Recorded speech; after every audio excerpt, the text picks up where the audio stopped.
चाहिए, जिस मंदिर का आप पंडा बन के बैठे हुए हैं, हमको अब वो मंदिर चाहिए। ये मंदिर बहुत है, पत्थर को भी हम भगवान मानते हैं, अब पूजा कर लेते हैं। दिल में राम बसता है तो पत्थर भी भगवान बन जाते हैं। नहीं चाहिए हमको वो मंदिर, हमको वो मंदिर चाहिए जहाँ पर तुम कुंडली मार के बैठे हो। हम लोगों को आज जो सीना चौड़ा करके चलते थे, कम होने के बावजूद भी, आज उनको पता चला कि अच्छा हम इतनी हैं। जो सीना दबा के दुबक के चलते थे, आज उनका सीना चौड़ा हो गया है कि हम इतने हैं। जब जात बनाए तब प्रॉब्लम नहीं हुआ, और जब जात की गिनती हो रही तो तुमको प्रॉब्लम हो रही है। ये कि 90% सीटों पर जो तुम कुंडली मार के बैठे हो ना, अब वो छीन कर इन गरीबों में बांटा जाएगा, इसलिए तुमको दिक्कत हो रही है। क्यों? तुम ही लोग पढ़े लिखे हो और बाकी लोग नहीं पढ़े लिखे हुए हैं। 70 साल बाद आज हम अनपढ़ दिख रहे हैं तुमको, जो तुम 90 को सीट पे बैठे हुए हो। अब 90 सीट तुम्हारा नहीं, 90 सीट हमारा होगा। इस बात की लड़ाई है। लोगों को बेवकूफ बना रहे हैं ना, वो बेवकूफ अब जनता बनने वाला है नहीं। जनता समझदार हो चुका है और अपने हक के लिए लड़ेगा। अब बोलिए, जब उस जमाने में भीमराव अंबेडकर पढ़कर संविधान लिख सकते हैं, तो इस जमाने में हम सब अनपढ़ हैं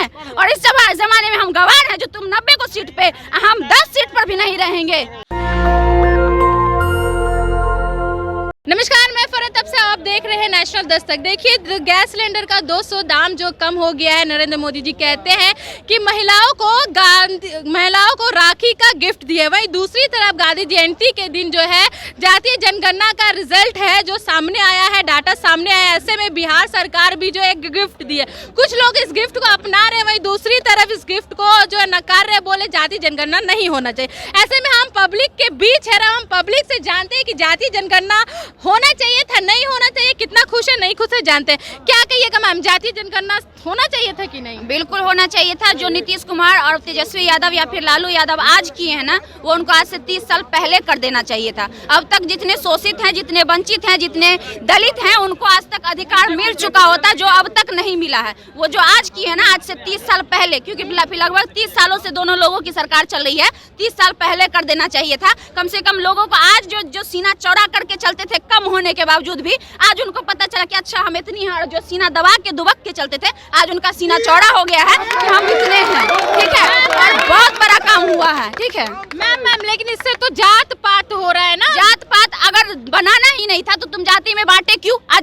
जब जात बनाए तब प्रॉब्लम नहीं हुआ, और जब जात की गिनती हो रही तो तुमको प्रॉब्लम हो रही है। जात बनाया क्यों? जात बनाया क्यों? बनाता ही नहीं। सवर्ण शूद्र 4 भाग में जब शुरू में बांटा गया, उसी समय जात को रोक दिया जाता। सिर्फ एक जात होता, इंसान धर्म होता, 2 जाति होता, महिला और पुरुष। क्यों बनाया तुमने जाति को? जाति बनाने वक्त तुमने नहीं सोचा, और आज जाति की गिनती हो रही तो तुमको दिक्कत हो रही है। क्यों दिक्कत हो रही है? दिक्कत इसीलिए हो रही है कि 90% सीटों पर जो तुम कुंडली मार के बैठे हो ना, अब वो छीन कर इन गरीबों में बांटा जाएगा, इसलिए तुमको दिक्कत हो रही है। ये सच्चाई है। और यहाँ नहीं, Lok Sabha, Rajya Sabha, high court, supreme court, सबका डेटा हम आपको निकाल के देंगे। हाई कोर्ट में 47 जज है, मात्र 5 जज है CST और OBC का है, पूरे 42 जज ये लोग बैठे हुए हैं। क्यों? तुम ही लोग पढ़े लिखे हो और बाकी लोग नहीं पढ़े लिखे हुए हैं। जब उस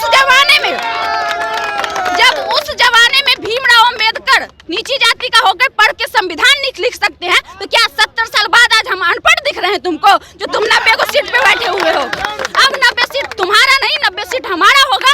इस बात की लड़ाई है। और लालू यादव, नीतीश कुमार, तेजस्वी यादव जिन्होंने भी करवाया, उनको हम बहुत बहुत धन्यवाद देते हैं कि आपने बहुत अच्छा काम किया है जाति जनगणना करवाकर, और बिहार फिर से एक इतिहास लिखा है। इससे पहले 2006 में बिहार एगो इतिहास पहले लिख दिया था। पंचायती राज में महिलाओं को 50% आरक्षण देने वाला बिहार पहला राज्य था, और सबसे ज्यादा लगभग 15 से 16 लाख महिलाएं बिहार के पंचायती राज में आज हिस्सेदारी ले रही हैं। कल को जो जाति जनगणना हुआ है, उसका भी लाभ आपको देखने को बहुत जल्द मिल जाएगा। जितने भी शोषित हैं, जितने भी वंचित हैं, जितने भी दबे कुचले लोग हैं, जितने भी नीची जाति के लोग हैं, सबको, चाहे वो भगवतिया देवी जैसी महिलाओं को, राज्यसभा से लेकर लोकसभा तक बैठने के लिए बात होगा। आप जाइए, 2 तारीख को थी ना, 2 तारीख को हुआ था ना, सुनिए, 2 तारीख को जब हुआ था, 2 तारीख को जब हुआ था, तो 2 तारीख के बाद तीसरे तारीख को, सुन लीजिए, तीसरे तारीख को लोग पहुंच गए थे आरजेडी कार्यालय पर कि हम इतने प्रतिशत है, हमें हमारा हक चाहिए। अच्छी बात है, हम चाहते हैं कि ये हर लोग पहुंचे सरकार के दरवाजे पे, सरकार का दरवाजा खटखटाए और बोले कि हम इतने प्रतिशत हैं, हमको इसका अधिकार दो, वरना हम आगे तुमको सांसद बनाएंगे। क्या क्या चीज से, प्रधानमंत्री क्या चीज से बनता है? सांसद के चुनाव से बनता है ना। मुख्यमंत्री क्या चीज से बनता है? विधायक से बनता है ना। और विधायक को ये जनता वोट करती है ना, कम से कम उस समय ये सोच कर तो वोट करेगी कि कौन मेरे लिए आवाज बनेगा, कौन मेरे लिए संसद में, कौन मेरे लिए राज्यसभा में आवाज उठाएगा। कहीं से भी गलत नहीं है। हाँ, अब बात करेंगे आंकड़ा की। कुछ लोग की आंकड़ा में गड़बड़ी हुई है, थोड़ा देर के लिए हम वो भी मानने के लिए तैयार है कि पहली बार हम बोलने दीजिए। आप क्या बोल रहे थे? हम कह रहे हैं ये जो नीतीश कुमार का जातीय जनगणना है 100 में 100% जो जातीय घोटाला कर दिया है। लोग सुना था कि चारा घोटाला होता है, जातीय घोटाला कर दिया है। क्या कहेंगे आप? नहीं, क्या घोटाला? 2011 में जातीय जनगणना का रिपोर्ट था जिसे कुशवाहा कोयरी कहते हैं, उसका रिपोर्टिंग कितना था? 6.4%। मतलब 12 साल में कुशवाहा में बच्चा पैदा करना बंद कर दिया। 4% दिखा रहा है कुशवाहा का पॉपुलेशन। ये होने का चीज है? 10 साल में बढ़ेगा घटेगा? वो कहाँ गया? क्या भाई बात तो सही कर रहे हैं मैम। सुनिए, इसका क्वेश्चन तो सुन लीजिए। अरे भैया, नीतीश कुमार कौन जाते हैं? नीतीश कुमार को यदि सत्ता का लालच होता तो अपना खुरमी यादव को क्यों भैया 24% 14% देते?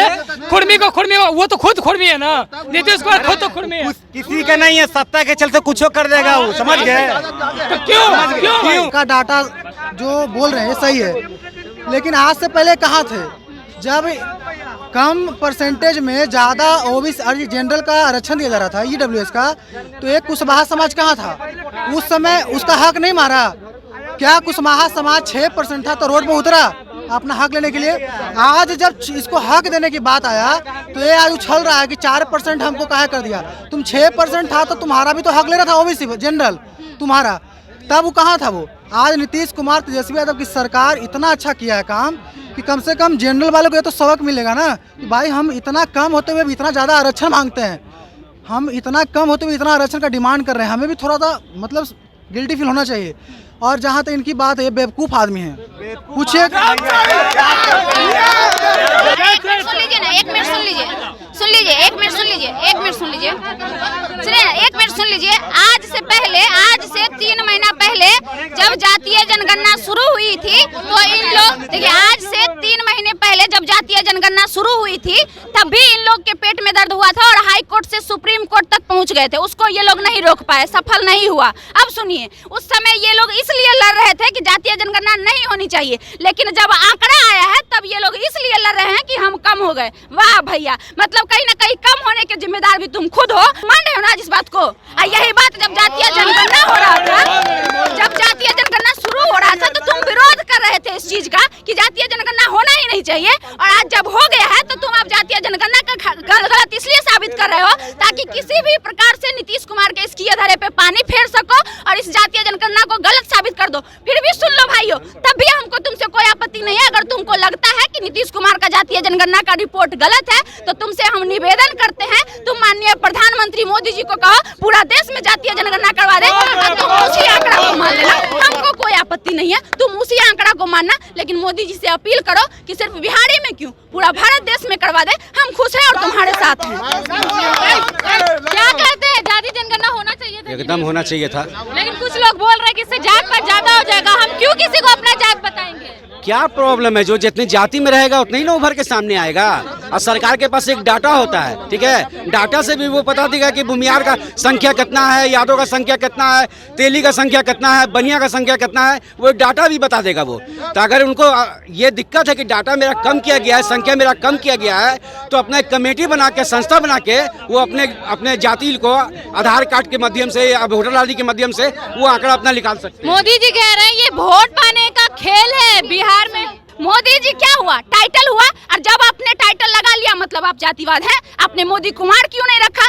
मोदी कुमार रख लेते, आप नाम के आगे टाइटल ही नहीं लगाते, तब हम मानते कि आप जातिवाद नहीं कर रहे हैं। बिहार के जो मुख्यमंत्री हैं नीतीश कुमार लगाए, उनको नीतीश जी कहा जाता है। जो लालू यादव जब इससे पहले थे तो उनको लालू जी कहा जाता था, ठीक है। लेकिन आपको नरेंद्र से भी कोई नहीं जानता है, मोदी जी से जानता है, क्योंकि आपका सरनेम मोदी है। कोई मोदी ने नेम पे टिप्पणी कर देता है तो आप उसको सांसद से हटा देते हैं, सांसद ही उसका छीन लेते हैं। सबसे बड़े जातिवाद तो आप हैं, आप हैं। तो आप क्यों नहीं खत्म कर देते हैं? आप जो लोगों को बेवकूफ बना रहे हैं ना, वो बेवकूफ अब जनता बनने वाला है नहीं।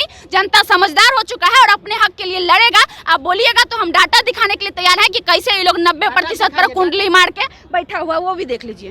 जो लोग को आज पेट में दर्द हो रहा है, क्यों पेट में दर्द हो रहा है और क्यों बहिष्कार कर रहे हैं, वो गौर से सुनिएगा। पहला डाटा, राष्ट्रपति सचिवालय में कुल 49 पद, जिसमें 45 पद पे ब्राह्मण, 4 पद पे मात्र SC ST, OBC एक भी पद पे नहीं। दूसरा, उपराष्ट्रपति सचिवालय में कुल 7 पद, 7 में 7 सीट पर ब्राह्मण, दूसरा कोई नहीं। मंत्री के कैबिनेट सचिव में कुल 20 पद, 20 में 19 ब्राह्मण, मात्र 1 SC ST। प्रधानमंत्री कार्यालय में 35 पद, 35 पद में 33 पद पे ब्राह्मण, मात्र 2 पद पे SC ST, OBC एक भी नहीं। कृषि और सिंचाई विभाग में कुल 274 पद, 259 पद ब्राह्मण, SC ST मात्र 15%। जब उस जमाने में भीमराव अंबेडकर पढ़कर संविधान लिख सकते हैं, तो इस जमाने में हम सब अनपढ़ हैं, और इस जमाने में हम गवार हैं जो तुम 90 को सीट पे, हम 10 सीट पर भी नहीं रहेंगे। आप मोदी जी का मेहनत में पानी फेंक रही हो, हिंदू मुस्लिम कर रहे हैं, और आप लोग जो है, देखिए वो हिंदू मुस्लिम कुछ नहीं कर रहे हैं, हम हिंदू एक ही हैं। बस हमको अपना अधिकार के लिए लड़ने के लिए सिखाया गया है, ये आज नहीं संविधान में लिखा गया था। मैम अब हिंदू है कि नहीं पहले बताइए। बिल्कुल हम हिंदू हैं। हिंदू खतरे में है। एक मिनट मोदी जी का 1 मिनट सुन लीजिए, 1 मिनट सुन लीजिए भाई, सुन लीजिए। इतना आदमी है हिंदू यहाँ पे, किसी को लग रहा है आप खतरे में हैं? मोदी जी बोल रहे हैं, उनके नेता मंत्री बोल रहे हैं। मोदी जी को छोड़िए ना, आप अपने आम जनता से पूछ लीजिए, कोई आदमी खतरे में है जी? कोई नहीं है। असल में ये एक प्रोपगेंडा है लोगों को बेवकूफ बनाने का, लेकिन जनता अब शिक्षित हो चुकी है। मोदी जी अब बेवकूफ बनने वाली नहीं है। हम लोग को नहीं चाहिए मंदिर, तो ऑलरेडी पहले से है, और मंदिर नहीं चाहिए क्या?